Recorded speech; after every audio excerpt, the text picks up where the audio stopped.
ಎಲ್ರಿಗೂ ನಮಸ್ಕಾರ. ಎಲ್ಲರೂ ಹೇಗಿದ್ದೀರಾ? ಎಲ್ಲರೂ ಚೆನ್ನಾಗಿದ್ದೀರಾ? ನಾವು ಕೂಡ ಚೆನ್ನಾಗಿದ್ದೀವಿ, ಫಸ್ಟ್ ಕ್ಲಾಸಾಗಿದ್ದೀವಿ. ಇವತ್ತು ಒಂದು ರೆಸಿಪಿನ ತೋರಿಸ್ತಾ ಇದ್ದೀನಿ. ಇದು ತುಂಬಾ ಟೇಸ್ಟಿಯಾಗಿರುತ್ತೆ. ಹಾಗೆ ನಾನ್ ವೆಜ್ ತಿನ್ನೋರಿಗೆ ಇದಂತೂ ತುಂಬಾ ಇಷ್ಟ ಆಗುತ್ತೆ. ಈ ವೆದರ್ಗೆ ಬಿಸಿ ಬಿಸಿಯಾಗಿ ಮಟನ್ ಬಿರಿಯಾನಿನ ಮಾಡ್ಕೊಂಡು ತಿಂತಾ ಇದ್ದೀವಿ. ತುಂಬಾ ಚೆನ್ನಾಗಿರುತ್ತೆ. 5 ಸ್ಟಾರ್ ಹೋಟ್ಲಲ್ಲಿ ಸಿಗುವಂಥ ಟೇಸ್ಟ್ ನಾವು ಮನೆಯಲ್ಲೇ ಮಾಡ್ಬೋದು ಅಂದರೆ ನಂಬ್ತೀರಾ? ಆ್ಯಕ್ಚುಲಿ ಮನೇಲಿ ಮಾಡ್ಬೋದು. ಇವಾಗ ನಾವು 5 ಸ್ಟಾರ್ ಹೋಟ್ಲಲ್ಲಿ ಹೇಗೆ ಸಿಗುತ್ತೆ ಆ್ಯಸ್ ಇಟ್ ಈಸ್ ಅದೇ ಥರ ತೋರಿಸ್ತಾ ಇದ್ದೀವಿ. ಇವಾಗ ಏನು ಬೇಕು ನೋಡ್ಕೊಂಡು ಬರೋಣ. ನಾವೀಗ ಮಟನ್ ಬಿರಿಯಾನಿ ಮಾಡೋದಕ್ಕೆ 1 kg ಮಟನ್ನ ಎತ್ಕೊಂಡಿದ್ದೀವಿ. ಅದರಲ್ಲೂ ಸ್ವಲ್ಪ ಫ್ಯಾಟ್ ಇರೋವಂಥ ಮಟನ್ನ ಎತ್ಕೊಂಡ್ರೆ ತುಂಬಾ ಟೇಸ್ಟಿಯಾಗಿ ಬರುತ್ತೆ. ಯಾಕಂದರೆ ಫ್ಯಾಟಲ್ಲಿ ಸ್ವಲ್ಪ ಟೇಸ್ಟ್ ಇರುತ್ತೆ. ಸೊ ಹಾಗಾಗಿ ಆಯಿಲ್ ಯೂಸ್ ಮಾಡೋ ನೆಸೆಸಿಟಿ ಇರೋದಿಲ್ಲ. ಇನ್ನೂ ಸ್ವಲ್ಪ ಡಿಫ್ರೆಂಟ್ ವೆರೈಟೀಸಲ್ಲಿ ಬಿರಿಯಾನಿ ಮಾಡ್ತೀವಿ. ಹಾಗೆ ಫಸ್ಟ್ ಇದನ್ನು ತೋರಿಸ್ತೀನಿ, ನೆಕ್ಸ್ಟ್ ಅದನ್ನೆಲ್ಲ ತೋರಿಸ್ತೀನಿ. ಬಿರಿಯಾನಿಗೆ ಸ್ಪೈಸಸ್ ಏನು ಬೇಕು ಅಂತ ನೋಡೋಣ. ಒಂದು 5 ಹಸಿಮೆಣಸಿನಕಾಯಿನ ತೊಗೊಂಡಿದ್ದೀವಿ. ಹಾಗೆ ಶುಂಠಿ, ಬೆಳ್ಳುಳ್ಳಿ, ಪಲಾವ್ ಎಲೆ, ಅದಕ್ಕೆ ಸ್ಪೈಸಸ್ ತೊಗೊಂಡಿದ್ದೀವಿ. ನಿಮಗೆ ಯಾವುದೇ ಸ್ಪೈಸಸ್ ಬೇಕು ಅದು. ಒಂದೆರಡು ಟೊಮ್ಯಾಟೊ, ಈರುಳ್ಳಿ, ಕೊತ್ತಂಬರಿ ಹಾಗೆ ಪುದೀನ. ಜೊತೆಯಲ್ಲಿ 1 kg ಫ್ರೆಶ್ ಮಟನ್ನ ತೊಗೊಂಡಿದ್ದೀವಿ. ಈಗ ಮಾಡೋದು ಹೇಗೆ ಅಂತ ನೋಡೋಣ. ಸ್ಟವ್ ಹಚ್ಚಿ ಒಂದು ಕುಕ್ಕರ್ನ ಇಡಬೇಕು. ಅದು ಬಿಸಿ ಆದ ನಂತರ ಸ್ವಲ್ಪ ಆಯಿಲ್ನ ಹಾಕೊಳ್ಳಿ. ಯಾಕಂದರೆ ಆಲ್ರೆಡಿ ಮಟನ್ ಫ್ಯಾಟ್ ಇರೋದ್ರಿಂದ ಜಾಸ್ತಿ ಆಯಿಲ್ ಹಾಕೊಂಡ್ರೆ ಚೆನ್ನಾಗಿರೋದಿಲ್ಲ. ಅದಕ್ಕೆ ಪಲಾವ್ ಎಲೆ ಹಾಗೆ ಸ್ಪೈಸಸ್ ಏನೇನು ಇಟ್ಕೊಂಡಿದ್ವಿ, ಚಕ್ಕೆ, ಲವಂಗ, ಏಲಕ್ಕಿ, ಜಾಪತ್ರೆ ಹಾಗೆ ಅನಾನಸ್ ಹೂವು ಇವೆಲ್ಲನೂ ಹಾಕ್ಕೊಂಡು ಫ್ರೈ ಮಾಡ್ಕೋಬೇಕು. ಹಾಗೆ 1 ಟೇಬಲ್ ಸ್ಪೂನ್ ಗರಂ ಮಸಾಲ ಹಾಗೆ ಸೋಂಪನ್ನ ಸೇರಿಸ್ಕೊಂಡು ಈರುಳ್ಳಿನೂ ಸೇರಿಸ್ಕೊಂಡು ಫ್ರೈ ಮಾಡ್ಕೋಬೇಕು. ಈರುಳ್ಳಿ ಸ್ವಲ್ಪ ಗೋಲ್ಡನ್ ಬ್ರೌನ್ ಬರಬೇಕು ಸಾಕು. ಆದರೆ ಮಟನ್ ಬಿರಿಯಾನಿಗೆ ಈರುಳ್ಳಿ ಎಷ್ಟು ಫ್ರೈ ಆಗುತ್ತೋ ಅಷ್ಟೇ ಟೇಸ್ಟ್ ಬರುತ್ತೆ.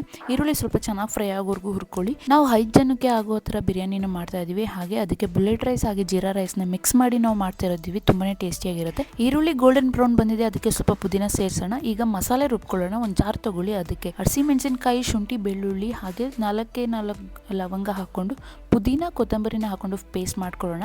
ಪೇಸ್ಟ್ ಮಾಡಿದ ಮಿಶ್ರಣ ನಾವು ಈಗಲೇ ಒಗ್ಗರಣೆಗೆ ಸೇರಿಸ್ಕೋಬೇಕು. ಯಾಕಂದರೆ ಅದು ಸ್ವಲ್ಪ ಹಸಿ ಸ್ಮೆಲ್ ಹೋಗಬೇಕು. ಹಸಿ ಸ್ಮೆಲ್ ಹೋಗೋದ್ರಿಂದ ತುಂಬಾ ಟೇಸ್ಟ್ ಆಗಿರುತ್ತೆ. ಹಸಿ ಸ್ಮೆಲ್ ಹಾಗೆ ಇದ್ರೆ ಅದು ಸರಿ ಹೋಗೋದಿಲ್ಲ. ಬಿರಿಯಾನಿಗೆ ನಾವು ಬಿಸಿನೀರನ್ನ ಬಳಸ್ತೀವಿ. ನಾವೇನು 2 ಗ್ಲಾಸ್ ಅಕ್ಕಿನ ತೊಗೊಂಡಿದ್ವಿ, ಅದಕ್ಕೆ 4 ಗ್ಲಾಸ್ ನೀರನ್ನ ಬಿಸಿ ಮಾಡ್ಕೊಂಡು ಹಾಕೋತೀವಿ. ಬಿಸಿನೀರು ಹಾಕೋದ್ರಿಂದ ತುಂಬಾ ಟೇಸ್ಟ್ ಆಗಿರುತ್ತೆ. ತಣ್ಣೀರು ಹಾಕಿದ್ರೆ ಬಿರಿಯಾನಿ ಅಷ್ಟು ರುಚಿ ಬರೋದಿಲ್ಲ. ಇವಾಗ ನೋಡಿ ಫ್ರೈ ಆಗಿದೆ. ಅದಕ್ಕೆ ನಾವು ಟೊಮೆಟೊನ ಸೇರಿಸ್ಕೊತಾ ಇದ್ದೀವಿ. ಟೊಮೆಟೊ ಸೇರಿಸ್ಕೊಂಡು ಸ್ವಲ್ಪ ಫ್ರೈ ಮಾಡ್ಕೊಂಡ್ರೆ ಸಾಕು. ಹಾಗೆ ರುಚಿಗೆ ತಕ್ಕಷ್ಟು ಉಪ್ಪನ್ನ ನಾವು ಸೇರಿಸ್ಕೊಂಡು ಅದಕ್ಕೆ ಸ್ವಲ್ಪ ಮೊಸರನ್ನ ಹಾಕೋತಾ ಇದ್ದೀವಿ. ನಾವು ಮೊಸರು ಹಾಕಿದ್ರೆ ಮಟನ್ ಸ್ವಲ್ಪ ಸಾಫ್ಟ್ ಆಗುತ್ತೆ, ಜ್ಯೂಸಿ ಥರ ಬರುತ್ತೆ. ತುಂಬಾ ಟೇಸ್ಟಿಯಾಗಿರುತ್ತೆ. ಜಾಸ್ತಿ ಹುಳಿ ಮೊಸರನ್ನ ಹಾಕೋದಕ್ಕೆ ಹೋಗ್ಬಿಡಿ. ಸ್ವಲ್ಪ ಸ್ವೀಟ್ ಮೊಸರನ್ನ ಹಾಕಿದ್ರೆ ತುಂಬಾ ಚೆನ್ನಾಗಿರುತ್ತೆ. ಆಗಲೇ ನಾವು ಹಸಿಮೆಣಸಿನಕಾಯಿ ಹಾಕಿದ್ವಿ, ನೋಡಿಕೊಂಡು ಖಾರನ ಹಾಕ್ಕೊಳ್ಳಿ. ನಾವು 1 ಟೇಬಲ್ ಸ್ಪೂನ್ ಖಾರ ಹಾಕ್ಕೊಂಡು 1 ಟೇಬಲ್ ಸ್ಪೂನ್ ಧನಿಯಾ ಹಾಕೋತಾ ಇದ್ದೀವಿ. ಈಗ ಇನ್ನೊಂದು ಸ್ಟವ್ ಹಚ್ಚಿ ನಾವು ಮಟನ್ನ ಬೇಯಿಸ್ಕೊಳ್ಳೋಣ. ಯಾಕಂದರೆ ಅದು ಚಿಕನ್ ಥರ ಬೇಯೋದಿಲ್ಲ. ಮಟನ್ನ ಆಲ್ರೆಡಿ ಒಂದು ವಿಸಲ್ ಕೂಗಿಸ್ಕೊಂಡ್ರೆ ತುಂಬಾ ಯೂಸ್ ಆಗುತ್ತೆ. ಇವಾಗ ಒಂದು ಕುಕ್ಕರ್ನ ಇಟ್ಬಿಟ್ಟು ಅದಕ್ಕೆ ಸ್ವಲ್ಪ ಆಯಿಲ್ ಹಾಗೆ ಈರುಳ್ಳಿನ ಹಾಕಿ ಫ್ರೈ ಮಾಡಿ ಮಟನ್ನ ಹಾಕಿ ಅದನ್ನು ಮಿಕ್ಸ್ ಮಾಡಬೇಕು.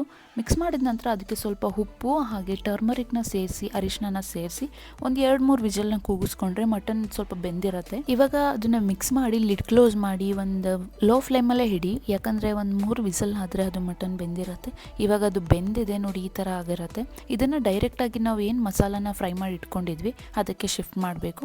ಇದಕ್ಕೆ ಶಿಫ್ಟ್ ಮಾಡಿ ಸ್ವಲ್ಪ ಚೆನ್ನಾಗಿ ಮಿಕ್ಸ್ ಮಾಡಬೇಕು. ಇದು ಮಸಾಲ ಎಲ್ಲ ಮಟನ್ಗೆ ಸೇರ್ಕೋಬೇಕು. ಹಾಗಾಗಿ 1 ಚಿಕ್ಕ ಸ್ಪೂನಲ್ಲಿ ನಾವು ಸ್ವಲ್ಪ ಪೆಪ್ಪರ್ನ ಸೇರಿಸ್ಕೊತಾ ಇದ್ದೀವಿ. ಹಾಗೆ ನೀರು ಬಿಸಿ ಇಟ್ಟಿದ್ವಿ, ಅದು ಕೂಡ ಆಗಿದೆ. ಆ ನೀರನ್ನ ನಾವೀಗ ಮಟನ್ಗೆ ಸೇರಿಸ್ಕೊತಾ ಇದ್ದೀವಿ. ಸ್ವಲ್ಪ ರುಚಿಗೆ ತಕ್ಕಷ್ಟು ಉಪ್ಪನ್ನ ಸೇರಿಸ್ತಾ ಇದ್ದೀವಿ. ಆಲ್ರೆಡಿ ನಾವು ಉಪ್ಪನ್ನ ಸೇರಿಸಿದ್ವಿ. ರುಚಿ ನೋಡಿಕೊಂಡು ನಿಮಗೆ ಸಪ್ಪೆ ಅನಿಸಿದ್ರೆ ಉಪ್ಪನ್ನ ಹಾಕ್ಕೊಳ್ಳಿ. ನಾವೇನು ರೈಸ್ನ ತೊಳೆದಿಟ್ಕೊಂಡಿದ್ವಿ ಅದನ್ನು ಸೇರಿಸ್ಕೊಂಡು ಮಿಕ್ಸ್ ಮಾಡ್ಕೋಬೇಕು.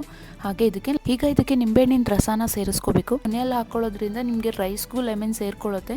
ಮೊದಲೇ ಹಾಕೊಳ್ಳೋದ್ರಿಂದ ಅದು ಎಣ್ಣೆಯಲ್ಲಿ ಕರ್ಗೋಗ್ಬಿಡುತ್ತೆ, ಟೇಸ್ಟ್ ಬರೋದಿಲ್ಲ. ಇವಾಗ ಸ್ವಲ್ಪ ಗರಂ ಮಸಾಲಾನ ಹಾಕೋತಾ ಇದ್ದೀವಿ. ಈ ಥರ ಹಾಕ್ಕೊಂಡು ಮಿಕ್ಸ್ ಮಾಡ್ಕೊಳ್ಳಿ. ಇವಾಗ ಲಿಡ್ ಕ್ಲೋಸ್ ಮಾಡೋಣ.